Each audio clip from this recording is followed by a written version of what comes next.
Alors, elle a 22 ans. Elle est en couple avec quelqu'un avec qui ça devient sérieux. Il a 35 ans. Elle le ramène chez eux pour officialiser la relation.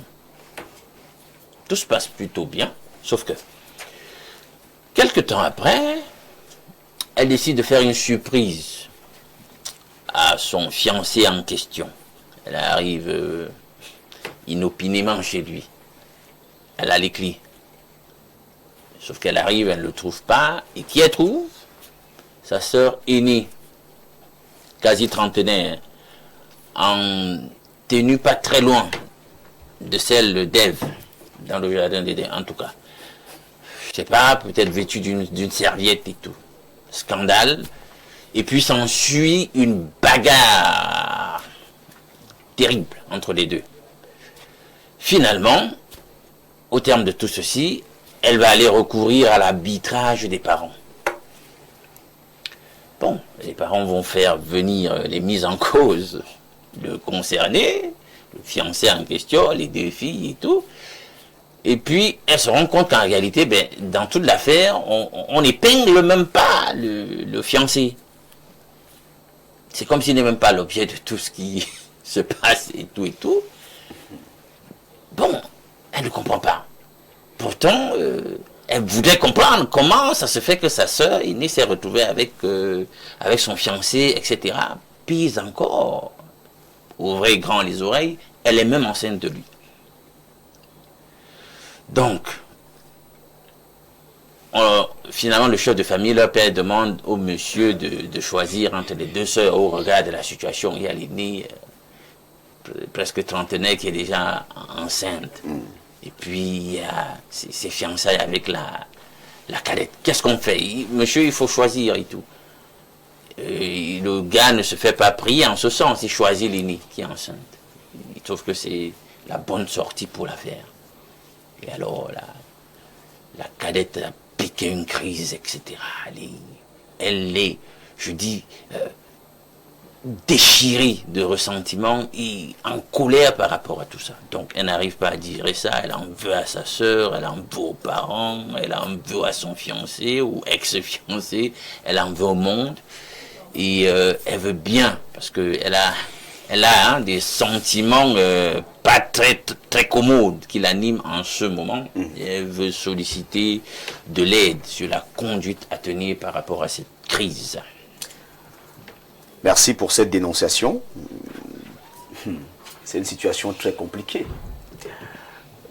Pasteur, de l'aide pour cette demoiselle qui se retrouve dans cette situation aujourd'hui et qui a des idées. Parce que vous savez, lorsque vous vous retrouvez dans une situation comme celle-là, vous avez des idées qui naissent de partout, des idées pas très commodes. Oui, on a coutume de dire que les hommes de Dieu divisent les familles.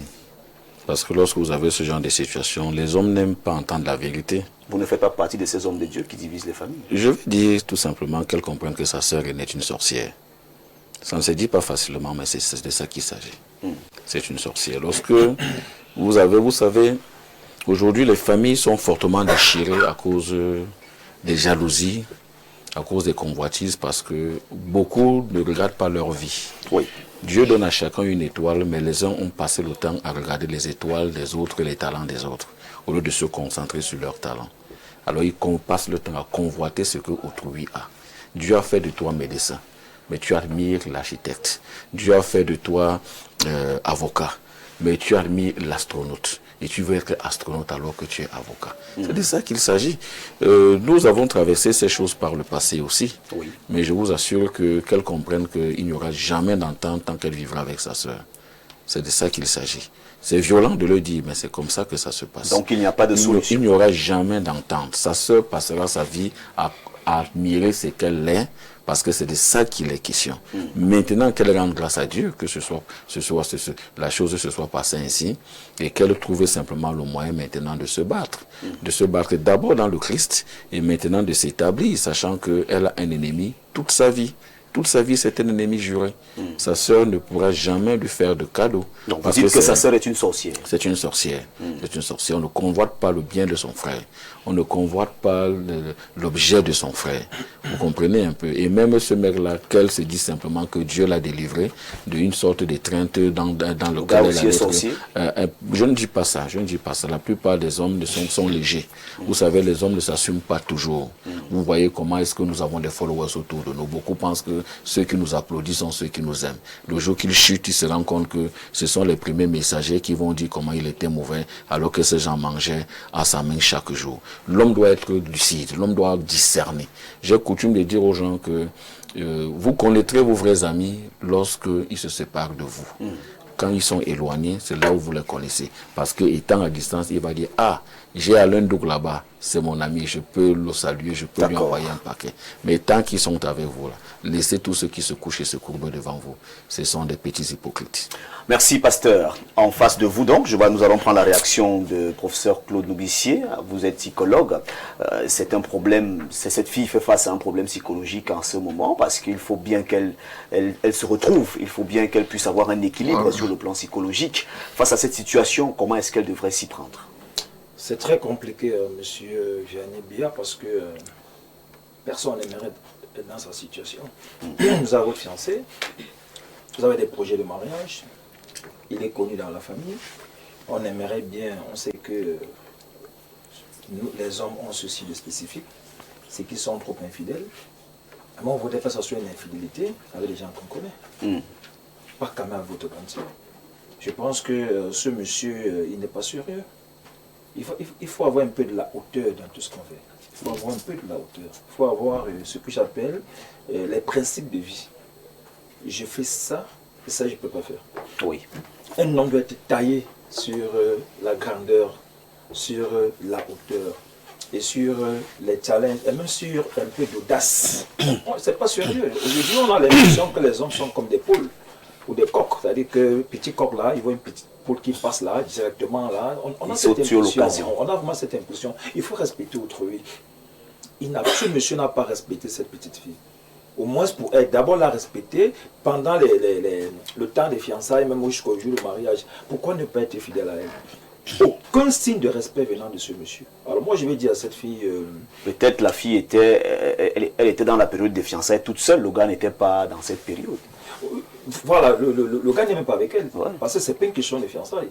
Je pense qu'elle a été délivrée, comme l'a dit le pasteur. Elle doit savoir elle a reçu la bénédiction de Dieu, parce que ce monsieur est même criminel. Il est même criminel sur le plan du rapport social, parce qu'il y a des choses qu'on ne fait pas subir à l'autre. Il y a des douleurs, il y a des fardeaux qu'on n'impose pas aux gens, surtout à des gens qu'on aime, surtout à une fiancée, c'est-à-dire une femme qui sera notre épouse et qui nous fera des enfants, et avec qui on sera jusqu'à la fin de notre vie. On ne fait pas ça. Et maintenant, la famille, est-ce qu'on demande à choisir dans ce cas de figure? Pourquoi est-ce que nous sommes arrivés à ce niveau? Un monsieur pareil, on le réunit, on le chasse d'abord. On ne doit pas faire une réunion de famille pour dire choisir entre la grande sœur. Bon, pour ça, si on le réunit et qu'on le chasse, l'enfant est déjà là. Non, on peut, c'est ça le problème. La famille peut se mobiliser pour prendre soin de cet enfant. Parce que ce monsieur, moi, si j'ai mes deux filles dans ces situations, il n'entre même pas chez moi. Parce qu'il est en train de mettre là, il vient connaître la tête de mes enfants, et il devient comme le prince là, il est assis, choisi là, entre mes deux filles. C'est le baou. Est-ce qu'on connaît un peu ça? Je me demande pourquoi cette famille a atteint quand même, elle s'est quand même réduite jusqu'à ce niveau. On ne fait pas ça. Moi, je le frappe d'abord. Tu fais quoi chez moi? Parce que c'est un problème sérieux, il faut comprendre. Parce que quand tu participes au bien-être de tes enfants... J'ai pitié de vos futurs beaux-fils. Moi-même, il y a des choses qu'on ne fait pas. On ne peut pas subir. Oui. Il vient de mettre une malédiction dans une famille. Vous frappez copieusement. Il faut le frapper. Copieusement. Il ne faut même pas lui donner un peu de... Il faut le frapper. Moi, on ne peut pas rester face à lui. Parce que j'imagine la détresse dans laquelle il est en train de mettre ma famille. Exact. J'imagine le mal-être de mes enfants. Même cet enfant-là qui est dans le ventre, quand il naîtra, il n'aura pas de paix. Il n'aura pas de paix parce que la petite soeur sera toujours en train de dire que c'est mon fiancé qui est... Bon, voilà qu'on vient détruire toute une famille. Bon, ce monsieur a sa toute part de responsabilité. Moi, si j'ai un conseil à dire rapidement, c'est que la famille devait se dissocier de ce monsieur. ne plus jamais avoir affaire à lui. Maintenant, la grande sœur, il ne faut pas aussi qu'on l'oublie. Quel est ce désespoir affectif et sentimental qui fait qu'on s'oriente vers le fiancé de sa petite sœur? Quelle est la moralité? Quel est le respect de soi d'abord et le respect de la famille? Est-ce qu'on ne peut pas quand même s'abstenir de certaines choses, même si les pulsions, même si les sentiments, même si les émotions sont intenses? Est-ce qu'on ne peut pas quand même faire ce que j'appelle la cérébration? Moi, je pense que le cerveau de l'être... Elle aurait dû peut-être bien faire de chercher le petit frère du gars. Et puis, pourquoi même Ou pas le grand frère. pourquoi même pas un cousin? Mais pas le fiancé quand même à ta petite sœur. Déjà que quand elle y va se déshabiller devant le fiancé de sa petite sœur, est-ce que ce problème de manque de repères que nous avons dans notre pays aujourd'hui, notre société est tellement dans une forme d'effondrement moral. On n'a plus de repères jusqu'à ce que tu tombes amoureuse du fiancé de ta petite sœur. Et tu pars même chez lui et être enceinte de lui. Franchement, il va falloir qu'on revoie une éducation à la civilité, à la citoyenneté, à la moralité. Merci, professeur. Pour que les uns et les autres comprennent que c'est pas bon pour dire à cette petite fille qu'elle se sente délivrée. Ça va être difficile pour elle. J'imagine le choc dans lequel elle se trouve. Ça va être très difficile pour elle. Mais qu'elle transforme ce mal en bien. Parce qu'elle se dit que elle n'aurait jamais fait une vie heureuse avec ce monsieur. Merci, professeur Claude Noubissier. Alors, Paul Éric, nous sommes face à cette situation et c'est une famille aujourd'hui qui est brisée, qui est divisée. Est-ce que la grande sœur n'aurait pas peut-être ensorcelé le gars? Parce qu'au point où le gars s'assoit, il dit, bah, il choisit la grande sœur, vraiment, il a carrément oublié sa fiancée et tout. Est-ce que le pasteur a parlé de sorcellerie? S'il savait que la fille est une sorcière, est-ce qu'elle n'aurait pas ensorcelé le gars? Mon cher Vianney, il ne s'agit pas de la sorcellerie. Il s'agit de quoi? Ce sont des faits de société qui existent, malheureusement. Et ils sont courants dans nos sociétés. Seulement qu'on fait semblant de ne pas voir. Et il faut noter à cela le fait que les Africains ne veulent pas choisir leur manière de vivre. Parce que nous avons choisi un paradigme occidental qui ne cadre pas avec nos réalités. Lequel? Le fameux concept de monogamie, ça ne cadre pas avec nos sociétés. Oui. Il faut qu'on soit franc et qu'on soit sincère. Je n'encourage pas l'acte de la grande sœur. Mais il faut dire que chez nous en Afrique, j'ai dit soi-même à mon épouse, je dis souvent que si tu veux que je sois ton mari à toi seul, il faut que tu pries pour que je ne sois pas nanti. Parce qu'une fois que tu es nanti, ce n'est pas toi qui cherches les femmes, ce sont les femmes qui te font les clins d'œil. Quand tu arrives dans ta belle famille, que tu es venu avec un modeste véhicule, vous passez la télé, on pense que vous êtes arrivé, et c'est les cousines, les sœurs de ton épouse qui... Et donc la polygamie doit commencer dans ta belle famille. Mais ce n'était que moi. En fait, je ne pas que dans la belle famille, Vianney. Mais si je veux prendre un... Il y a une histoire dans la Bible là où Jacob est parti prendre Léa et son beau-père, tu peux pas avant de prendre celle-là. Il n'y a pas eu de problème. Oui. Il ne faudrait pas qu'on prenne ça comme si c'était... On l'avait floué, mais bon. C'est peut-être la manière qui a été utilisée qui n'est pas bonne. Il y a des gens qui ont épousé des jumelles, il y a des gens qui ont épousé des sœurs. Peut-être c'est le procédé qu'on peut condamner cela. Mais c'est des faits qui existent et qu'on le veut ou qu'on ne le veut pas, c'est là. Nous devons faire avec et il faudrait juste qu'on repense notre société et ça ne dépendait que moi sincèrement Vianney, je ferais voter une loi à l'Assemblée où on ne signerait plus d'actes de mariage monogamique, quitte à ce que vous choisissez de rester avec une seule femme. Parce que aucun homme, bon pas dire qu'un homme c'est faut pas dire que, mais ils sont les comptes des bouts de doigts, ces hommes là qui sont fidèles à leur femme. Et quand je dis leur femme, ça peut être une, ça peut être plusieurs. Ah, d'accord. Parfois, ça vous dépasse même à la maison, mais quand vous sortez là, vous voyez une petite fille qui est en train de marcher là, le père commence encore à bouger par de partout, alors que ça t'a dépassé à la maison. On ne sait pas comment expliquer ça, mais c'est la réalité. C'est ainsi. Donc, moi, je n'appellerai pas ça forcément la société. Ce sont plutôt les dérives de notre société. Et il y a aussi peut-être la précarité dans laquelle nos sociétés vivent aujourd'hui, où lorsque une fille voit quelqu'un qui est un peu nanti, elle se dit que bon, voilà quelqu'un qui peut payer mes factures.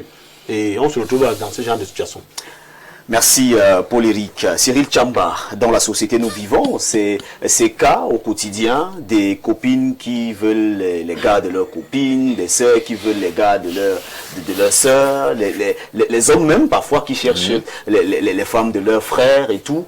c'est un véritable problème sur le plan de la société, parce que voilà une famille aujourd'hui qui est divisée, deux sœurs qui ne vont peut-être plus jamais s'entendre à propos de cette histoire, parce qu'un enfant vient au monde, et le gars qui se la joue tout beau, et le beau-père, s'il avait un beau-père comme le professeur Claude, le gars allait encaisser des coups.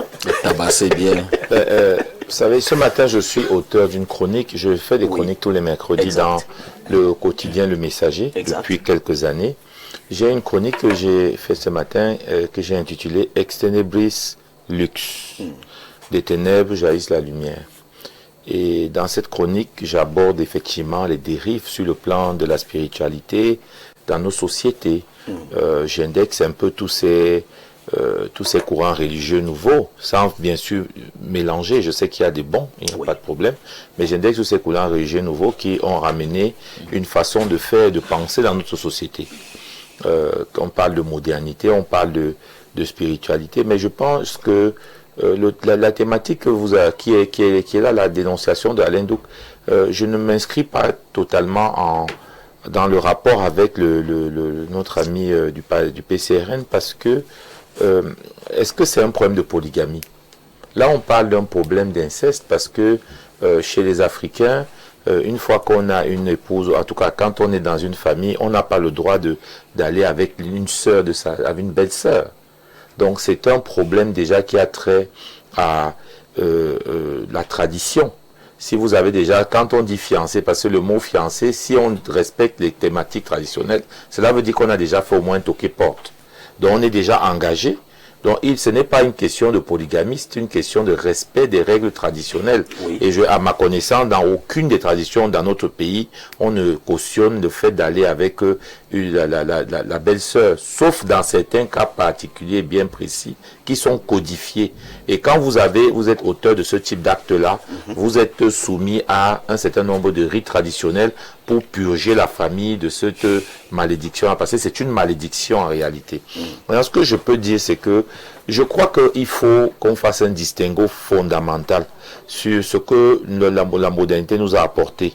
C'est-à-dire que dans les écrits bibliques, la sexualité est concrise, et d'ailleurs même dans nos traditions, dans le cas de la procréation. Or, la modernité en a fait un objet de plaisir. Et donc les gens utilisent les aspects sexuels pour des questions de plaisir. Et les sociétés comme les nôtres, qui sont aujourd'hui des sociétés décadentes, extrêmement tournées vers la jouissance, ont donc détruit toutes les limites, n'est-ce pas, de la morale. Et aujourd'hui, pour 5 minutes de plaisir, on détruit tout ce qu'on peut construire.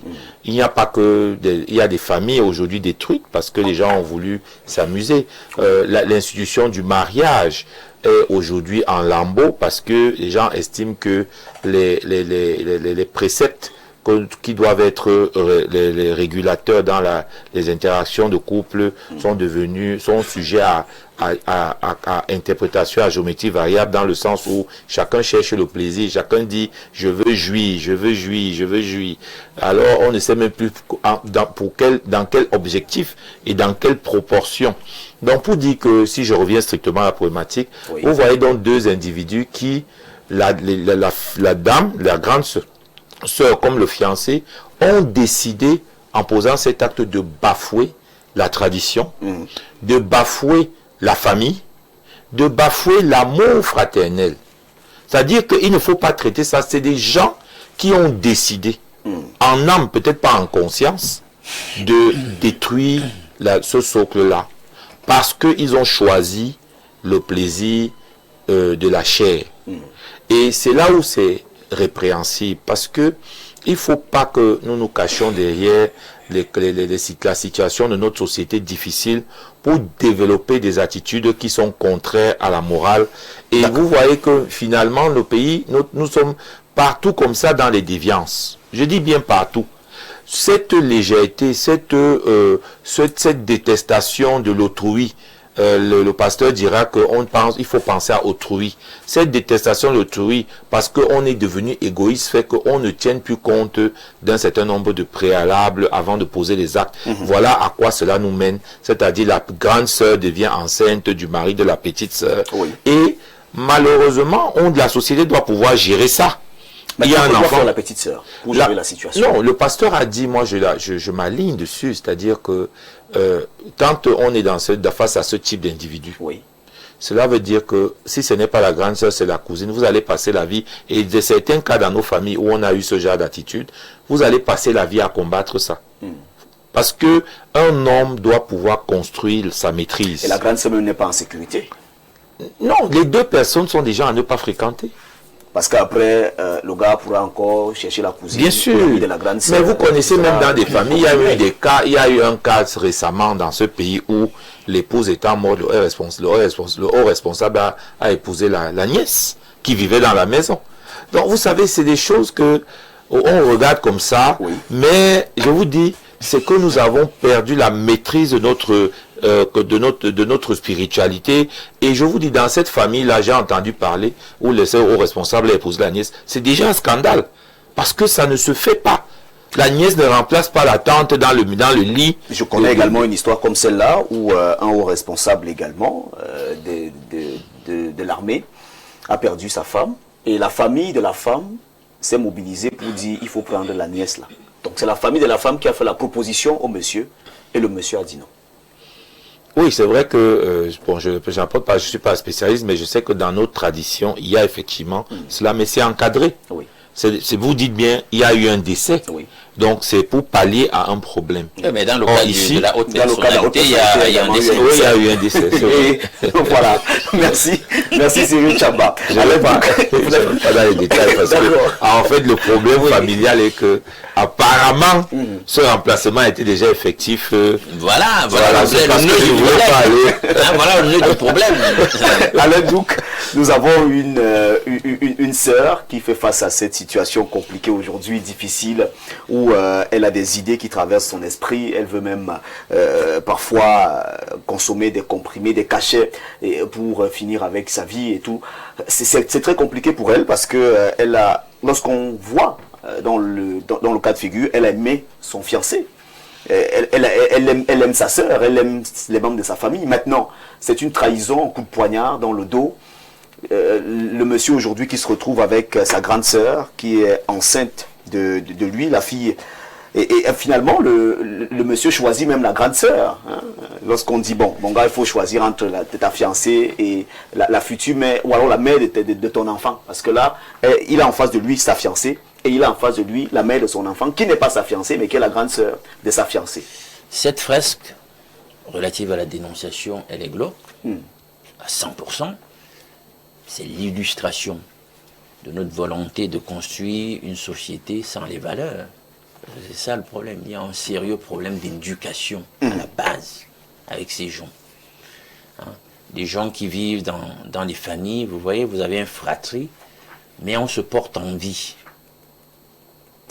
On se porte envie les uns les autres. On ne sait pas être content pour ce qui se passe en bien dans la vie de son alter ego, dans la vie de son frère, de sa sœur. Oui.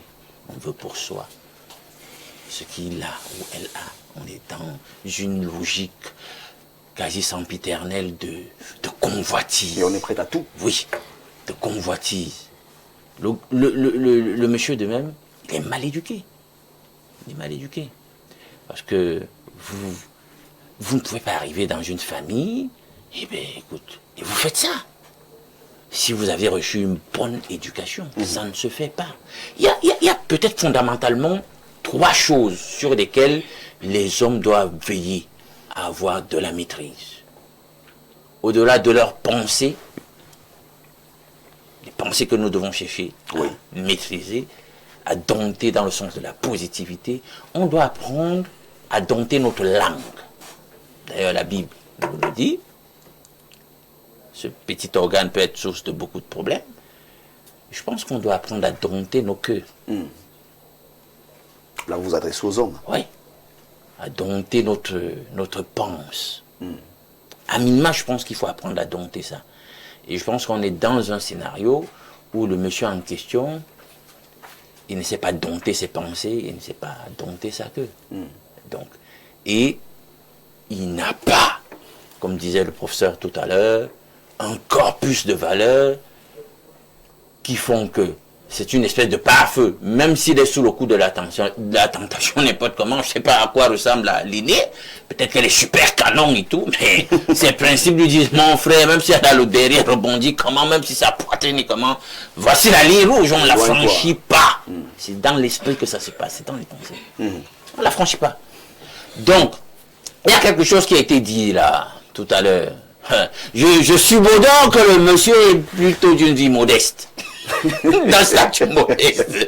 Parce que quand je vois la délinquance de notre société, si les plans aux as, on devait dire, bon, vraiment, n'en faisons pas tout ton plat. Oui, vraiment. Bon, vraiment, vraiment, ce que tu as fait là n'est pas bien, mais vraiment, Prends les deux. Plein fois les deux. Je sens que je présente que le monsieur, c'est modeste. Bon, on a dit qu'on prend la poire en deux. Choisis. Bon, comme tu as déjà engrossé les nez, bon, on fait comment? Tu fais comment là? Il a choisi donc l'aîné qui est déjà enceinte. Ça se posait la question de savoir, non, est-ce qu'il aimait effectivement sa fiancée? Allez savoir comment l'aîné a manœuvré. Peut-être c'est une vraie manœuvrière là. Pas des machinations, des opérations de séduction, œuvrer vraiment, œuvrer vraiment à faire succomber son beau-frère. C'est pas sérieux. Il faut qu'on se ressaisisse dans notre société. On ne fait pas ça. Bien, maintenant sur l'option de la polygamie, je tiens à dire, et c'est là où peut-être les gens qui aiment toujours dire que la Bible n'a pas, je veux dire, une trame qui, parce que hypocritement, quand il le désire, il dénie toutes les vérités que nous on connaît au sujet de la Bible, notamment la trame de sa négrité, et il passe le temps à l'étiqueter comme étant quelque chose d'occidental, ce qui est archi faux, je dis, de A à Z. La Bible n'a rien d'occidental. Je dis absolument rien, je sais pas. Cette ingénierie historique qui a voulu et intellectuelle qui a voulu qu'on en arrive là, vraiment, ceux qui succombent à ça, ils savent comment ils font pour succomber à ça. Bon, en tout cas, à un certain moment, nous tous on a succombé à ça, mais on sait qu'aujourd'hui on a les éléments d'autres intellectuels pour nous démontrer que c'est pas vrai, absolument pas vrai, la trame est même africaine. Justement, le Cyril parlait tout à l'heure. Il a répété, hein, c'était un véritable ritournelle, il a parlé de nos traditions tout le temps. Oui. Justement, si vos traditions disent ça, sachez que la Bible, de même dans le Pentateuque, le dit. Dans Lévitique, on dit que tu ne vois pas la nudité de la femme de ton frère ou de ta soeur, je sais pas, du mari de ta soeur ou de la soeur de ton épouse, de leur vivant. D'accord. Voilà. On dit de leur vivant, c'est interdit. Donc, vraiment, c'est quelque chose de totalement kafkaïen. Qu'elle se ressaisisse, parce que ne pas pardonner, rester dans le ressentiment, ça va la détruire, vous le savez bien. Sur le plan vibratoire, elle va vibrer très bas. Vous le savez, c'est comme ça. Parce qu'on vibre en fonction aussi du type d'émotion que nous avons en nous et du type de pensée qui nous habite. Et non seulement sur le plan vibratoire, ce ne sera pas bien, mais même sur le plan somatique. Vous savez, non, ceux qui vivent dans la haine, toujours en train de méditer des choses amères, etc., ça joue même sur leur santé biotique. D'accord. Merci Alain Douc, merci à vous, chers panélistes.